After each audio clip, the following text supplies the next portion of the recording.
नमस्कार। सुपर 30 प्रश्नोत्तरी आप सबके बीच में लेकर के उपस्थित हुए हैं। प्रत्येक दिन आप सभी को सुबह में, यानी जब आप सुबह उठते हैं लगभग 6:30 पौने 7 के बीच में आपको लाइव स्ट्रीम यानी प्री लाइव स्ट्रीम आप सभी को उपलब्ध कराया जाएगा। अतः प्रत्येक दिन सुबह की लाइव स्ट्रीम से आप लोग ज़रूर जुड़ें। सुपर 30 प्रश्नों की हम लोग श्रृंखला आप सबके लिए उपलब्ध करा रहे हैं। चाहे जिस भी प्रदेश की हो परीक्षा, संस्कृत जगत की होगी, उसके लिए अत्यंत उपयोगी सवाल होंगे। खास करके उत्तर प्रदेश की टीजीटी, पीजीटी एवं एलटी हेतु। अन्य किसी भी राज्य की परीक्षा, चाहे वो झारखंड हो, मध्य प्रदेश हो, डीएसएसबी हो, राजस्थान हो, हरियाणा हो, पंजाब हो, हिमाचल प्रदेश हो, बिहार हो, अन्य सभी परीक्षाओं के लिए यहाँ के सवाल बहुत ही उपयोगी होंगे। बस आप सबको जो सुपर 30 प्रश्नोत्तरी उपलब्ध कराई जा रही है उसमें अभी हिंदी में सवाल हैं। इसके बाद आप सभी को संस्कृत में भी सवाल प्राप्त होंगे। तो जो साथी नए हैं, मान लीजिए जिनको नोटिफिकेशन नहीं प्राप्त हो रहा है, वे ज़रूर चैनल को सब्सक्राइब करके बेल आइकन प्रेस कर देंगे ताकि नोटिफिकेशन के माध्यम से आप तक सभी महत्वपूर्ण श्रृंखला आप तक पहुँच सके। और वीडियो अच्छा लगे तो लाइक ज़रूर करिएगा और अपने उत्तर को कमेंट बॉक्स में देते रहिएगा। आज का पहला सवाल है, वो शब्द द्वितीय विभक्ति बहुवचन का रूप है। तो आपका सवाल हो जाएगा, उत्तर हो जाएगा गाह। रूप कैसे चलेगा आपका? गौह गावो गौह गावो गावह गाम गावो गाह गवा गोभ्याम गोभी गवे गोभ्याम गोभ्यः गोह गोभ्याम गोभ्यः गोह गवोह गवाम गवि गवोह गोश हे गौह। यानी आप समझिएगा, संबोधन के एक वचन में इसका रूप टेक्निकल बनता है, वही जो आपका प्रथमा विभक्ति के एक वचन बनता है। तो आइए देखते हैं हम लोग। तो यहाँ पर हो गया आपका तस्मात् शब्द का प्रातिपदिक क्या होता है? प्रातिपदिक का मतलब मूल प्रातिपदिक। तस्मात् शब्द पंचमी में है तो तस्मात् और तस्माद दोनों बनता है। इसका मूल शब्द है तद, विकल्प ए। अगला देखिएगा, ब्रू धातु लट लकार में विकल्प में कुल कितने रूप बनते हैं? तो 5 जगहों पर बनते हैं। वैसे नॉर्मल रूप चलता है ब्रवीति ब्रूतः ब्रुवंति ब्रवीश ब्रूतः ब्रूत ब्रवीम ब्रुवः ब्रूमः। और इसी में लट लकार के ही 5 स्थल पे, अर्थात प्रथम पुरुष के 3 वचनों में और मध्यम पुरुष के केवल 2 वचनों में, यानी 3, 2, 5 वैकल्पिक रूप आपको देखने को मिलते हैं। आह आहतुः आहुः आथ आहतुः, यानी 5 स्थल पर आपको ब्रू धातु का रूप वैकल्पिक में आपको देखने को मिलता है। अगला हम लोग देखेंगे सवाल आज का। आप लोग भी कमेंट बॉक्स में उत्तर देते रहिएगा। कर्मवाच्य के कर्म में कौन सी विभक्ति होती है, किस विभक्ति का प्रयोग होता है? तो इसमें आपका कर्मवाच्य, जब भी कर्मवाच्य रहेगा, अर्थात कर्मवाच्य का मतलब होता है कर्म उक्त या कर्म अभिहित, या उसी के लिए हम लोग कहते हैं कर्म कथित।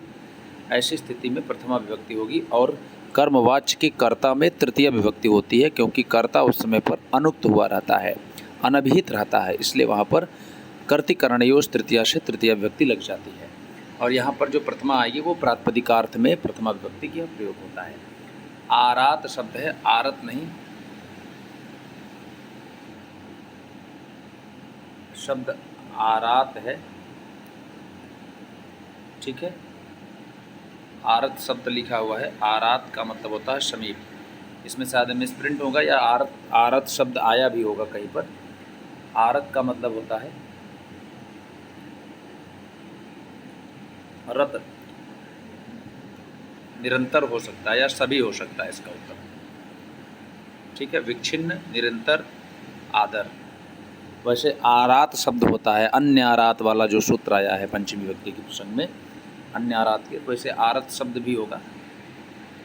पुंडरीक शब्द का अर्थ होता है, आप लोग भी अपना सही उत्तर जरूर दीजिएगा। मुझे सब आरत शब्द का थोड़ा सा लग रहा है, सभी अर्थ होगा। विच्छिन्न, निरंतर, आदर, ठीक है। पुंडरीक शब्द का अर्थ होता है, चलिए, पुंडरीक का मतलब होता है श्वेत कमल।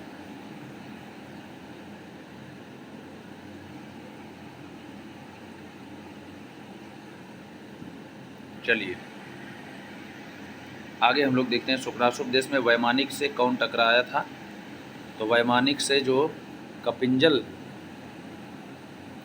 ठीक है, कपिंजल टकराया था, जिसको इंद्रायुध यानी घोड़ा का शाप मिला था। ठीक है, वैमानिक ऋषि से टकराया था। कब? जब वहाँ पर जो है चंद्रमा का पीछा करते हुए, जब पुंडरीक के शरीर को जो है चंद्रमा ले जा रहे थे, तो उसके पीछा करते समय वहाँ पर इंद्रायुध वापस आते समय जो कपिंजल है वह टकरा गया था वैमानिक ऋषि, और उसको स्थापित किया गया था वैमानिक ऋषि के द्वारा। न्यायात पथः प्रविचलन्ति पदम न धीराः, श्लोक किस पद्धति से उद्धृत है? धैर्य पद्धति, अर्थात विकल्प आपका सी हो जाएगा। न्याय के पथ से धैर्यशाली व्यक्ति कभी विचलित नहीं होते हैं। नीति शतकम से यह सूक्ति है। सुबसा कालिदासस्य मंदाक्रांता विराजिते, यह उक्ति किसकी है? तो ये क्षेमेंद्र की है। कालिदास के मंदाक्रांता छंद की प्रशंसा इन्होंने किया है। साथ में भारत के भी वंशज छंद की प्रशंसा जो है क्षेमेंद्र के द्वारा कहा गया है, और भवभूत के शिखरणी छंद की भी इन्होंने प्रशंसा की है। इसका मतलब है हर कवियों के लिए इन्होंने प्रशंसा किया हुआ है अलग अलग छंदों में। कालिदास का सबसे अच्छा मंदाक्रांता छंद जो कि आप जानते हैं मेघदूतम के पूर्व मेघदूतम और उत्तर मेघदूतम दोनों में निबद्ध है। चलिए आगे देखते हैं हम लोग। विजयताम सिद्धयन्तु भवताम मनोरथा, इसका कथन है, ये हो जाएगा आपका योगीराज। विजयताम सिद्धयन्तु भवताम मनोरथा। आगे देखिएगा, शिवाजी को आशीर्वाद दिया गया था, आपका मनोरथ सिद्ध हो। विजयताम सिद्धयन्तु भवताम मनोरथा, यानी यहाँ पर योगीराज का कथन है। कपिल, लोमश, जयगीसभ्य, मार्कंडे आदि रूप से किसे जाना जाता है? तो यहाँ पर जो महामुनि थे, महामुनि यानी योगीराज के विषय में आया है। महामुनि योगीराज के लिए। अभिज्ञान शाकुंतलम के भरत वाक्य में छंद प्रयुक्त है, तो रुचिरा छंद का प्रयोग हुआ है। प्रवर्तताम प्रकृति हिताय पार्थिवा, उसकी पहली लाइन है। अभिज्ञान शाकुंतलम के मंगलाचरण में आपका जो है या सृष्टि सृष्टुराद्या बहति विद्युतम श्रद्धरा छंद का प्रयोग किया गया है। ठीक है, उसके बाद यहाँ देखिएगा, और बाकी वंशज छंद आप सभी लोग जानते हैं। किराता अर्जुनियम के प्रारंभ में वंशज छंद का प्रयोग हुआ है, यानी प्रारंभ में क्या यूँ कहें, प्रथम सर्ग के 1 से लेकर के 44 तक श्लोकों में वंशज छंद का प्रयोग हुआ है, प्रथम से लेकर के। और किराता अर्जुनियम के साथ साथ अगर आपसे बात करें तो किराता अर्जुनियम के साथ साथ कादम्बरी कथा मुख में, यानी कादम्बरी में भी प्रारंभ में मंगलाचरण में छंद वंशज का प्रयोग हुआ है। भवभूत के आश्रयदाता हैं, भवभूत के आश्रयदाता ने, भवभूत किसके आश्रयदाता हैं? तो यशो वर्मा के। भवभूत किसके हैं? हर्षवर्धन के दरबार में बाणभट्ट रहते थे। अगला सवाल देखिएगा आप। द्वादश में कौन सा समास है? द्वादश में द्वंद्व समास है, और संख्या में जब दो संख्याओं का जो है, दो संख्या पदों का जब जोड़ हो, अर्थात वहाँ पर समास अगर पूछा जाए तो वहाँ पर द्वंद्व समास होगा। जैसे यहाँ पर द्वादश हो गया, एकादश हो गया, जो भी संख्याएं आएंगी दो का मेल होगा। नृ शब्द षष्ठी बहुवचन में रूप होगा, नृ शब्द का षष्ठी व्यक्ति बहुवचन का रूप होगा। देखिए, नृ शब्द का नृणाम और नृणाम दोनों बनता है, यानी यूँ कहें नृणाम भी बनेगा और छोटी री भी रहेगा, नृणाम भी बनेगा, अर्थात विकल्प प्रश्नानुसार भी सही होगा। नृ शब्द जैसे पितृ का रूप चलेगा, ना नरौ नरः नरम नरौ नृन, वैसे ही चलेगा जैसे पिता पितरो पितरा पितरम पितरो पितृन। स्वैरम पे संधि है, स्वैरम में स्वादि रेणो सूत्र से वृद्धि संधि हो जाएगी, वृद्धि संधि का उदाहरण है। कौन सी संधि नहीं हो रही है? तो स्वधन इरम, तो यहाँ पर आपका जो है गुण संधि न होकर के वृद्धि संधि होगी, स्वादि रेणो सूत्र से। अनद्यतन काल में लकार वृद्ध होता है। अद्यतन काल, अनद्यतन काल अगर बात करें, देखिए अद्यतन यानी सामान्य भूत होता है, उसी को सन्निकट का भूत कहते हैं, जिसके लिए हम लोग लुंग लकार का प्रयोग करते हैं। लेकिन अनद्यतन यानी अद्यतन का उल्टा है, जो आज का नहीं है, उसके लिए लंग लकार का प्रयोग होगा। मैं देव को नमस्कार करता हूँ का अनुवाद बताएं, तो यहाँ पर आपका उत्तर हो जाएगा अहम। देखो, देव को नमस्कार करता हूँ, अहम देवम नमस्करोमि, विकल्प ए इज द राइट आंसर हो जाएगा। क्योंकि यहाँ पर उपपद विभक्ति है, कारक विभक्ति बलेशी, कारक विभक्ति दिखाई गई है, इसलिए यहाँ पर नमः देवम में द्वितीय हो गई है। अगर यहाँ पर अहम देवम नमः लिखा रहता तो नमः अहम नहीं होता, तो देवम नहीं देवाय नमः, तो देवाय नमः होता। आपका शिखरणी छंद में कुल वर्ण होते हैं, एक चरण में 17 वर्ण होंगे। रसैरुद्रैसिन्ना यमन सबलागः शिखरिणी। अगला सवाल है आपका 19 को संस्कृत में क्या कहा जाता है। देखिए यहाँ पर आप समझ सकते हैं 19 एक चरण में 19 वर्ण होते हैं। किसमें? आपके जो है शार्दूल विक्रीडित छंद में। वंशस्थ में एक चरण में 12 वर्ण होते हैं। अब आपको बताना है कमेंट बॉक्स में 14 और एक चरण में 14 वर्ण किस छंद में होते हैं, आपको बताना है, कमेंट बॉक्स में बताना है। बहुत ही अच्छा छंद है जिसको आपको बता करके लिखना है। 19 को संस्कृत में क्या कहा जाता है? एकोनविंशति, एकोविंशति, एकनविंशति। देखिए 19 को पूछा गया है तो विंशत से एक कम है, अर्थात एकोनविंशति विसर्ग लगा लीजिएगा बस, आपका विकल्प आपका हो जाएगा एकोनविंशति। अभिहित कर्म में विभक्ति होती है, अभिहित कर्म में विभक्ति होती है, अभिहित कर्म में प्रथमा विभक्ति होती है। चाहे अभिहित कहिए, चाहे वाच्य कहिए, चाहे उक्त कहिए, चाहे कथित कहिए, ठीक है। अनभिहित कर्म में द्वितीय होती है। अभिहित का उल्टा होता है अनभिहित। कारके यह कैसा सूत्र है? अधिकार सूत्र है जो संपूर्ण कारक प्रकरण में चलता है और विभक्ति प्रकरण में अनभिहित का अधिकार चलता है। याद रखना, मान लीजिए एक सवाल और पूछे कि विभक्ति के प्रकरण में विभक्ति करने वाले सूत्रों में सूत्र किसके अधिकार में पठित हैं, तो अनभिहिते। अभिहिते का उल्टा अनभिहिते होता है। कारक प्रकरण में कारके का अधिकार चल रहा है। समास में समास पद का अधिकार चल रहा है। कृत के योग में कर्ता में कौन सी विभक्ति होती है?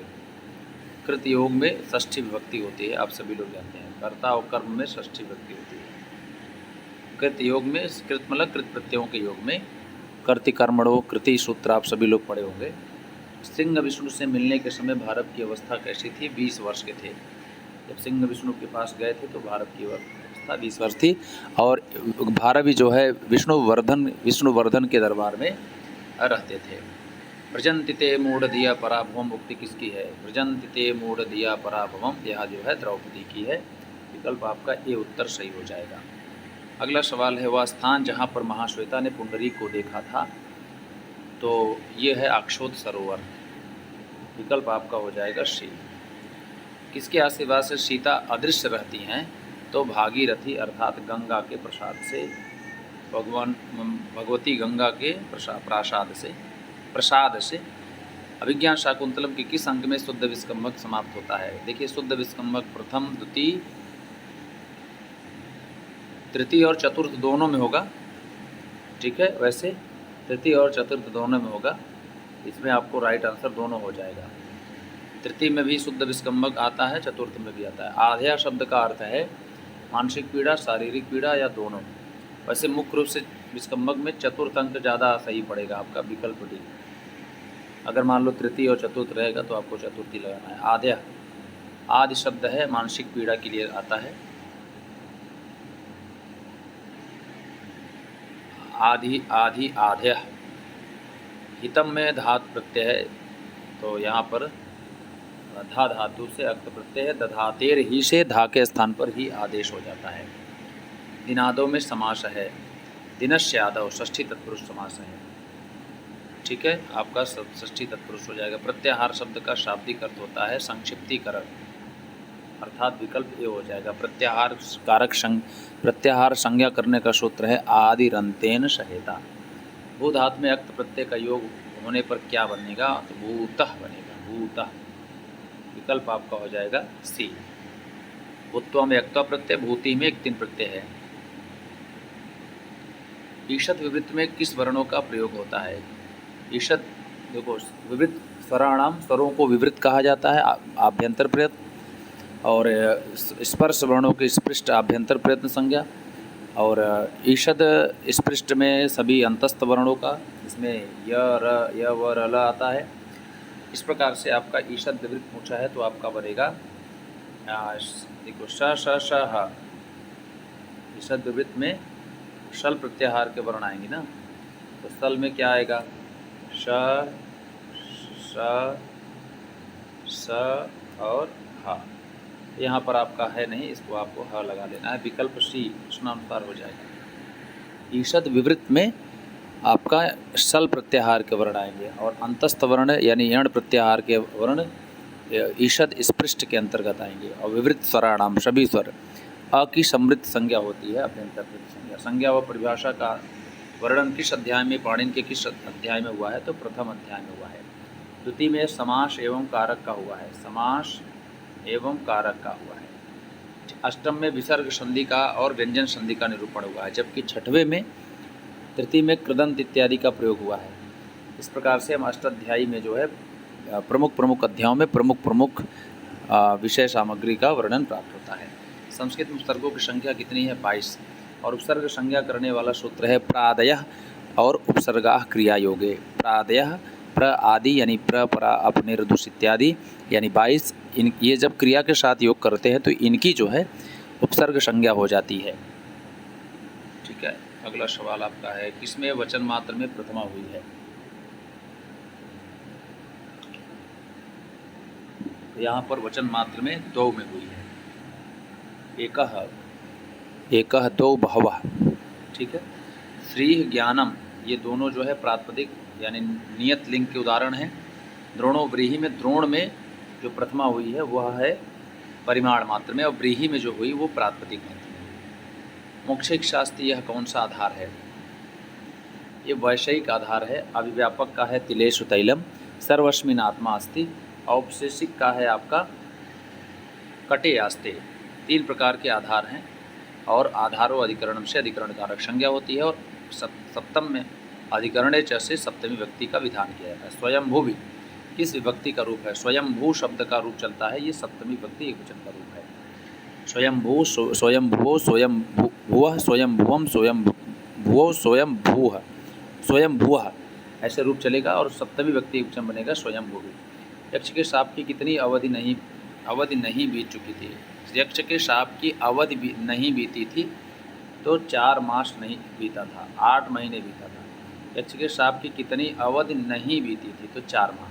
अगर ये पूछा जाता कितनी अवधि बीती थी, नहीं लगा रहा था तो 8 माह हो जाता। ठीक है, आगे देखिएगा।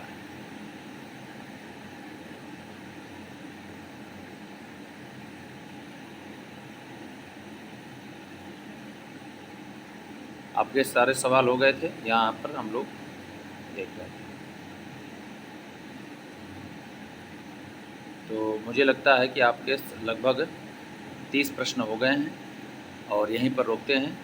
आप सभी लोग इस श्रृंखला से ज़रूर जुड़ें और जो भी साथी इस चैनल पर नए हैं चैनल को सब्सक्राइब जरूर कर लेंगे, बेल आइकन प्रेस करना नहीं भूलेंगे, नहीं तो आप तक जो है अच्छी जो भी वीडियो की नोटिफिकेशन होगी वह प्राप्त नहीं हो सकेगी। तो लाइक ज़रूर करें यदि यह श्रृंखला आप सभी को अच्छी लगे। कमेंट बॉक्स में उत्तर ज़रूर देते रहिएगा। आज के लिए इतना ही।